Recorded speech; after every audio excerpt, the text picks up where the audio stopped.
Sabi ng iilan, bare minimum lang daw ang ginagawa ni VP Sara sa tuwing may kalamidad. Totoo yan. Tama kayo.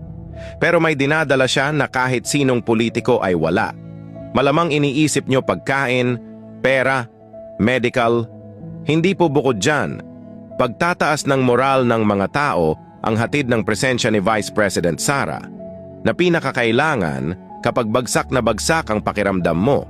Yan ang isang bagay na hindi kayang ibigay ng kahit sinong politiko.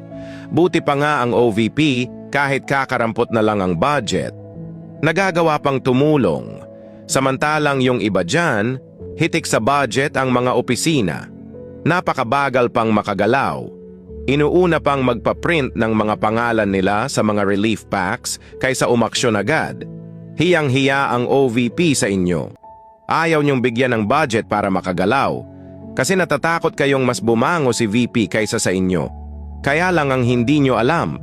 Maraming tumutulong dyan na mga individual na hindi nagpapakilala. Ganyan sila katiwala sa OVP at sa namumuno nitong si VP Sara.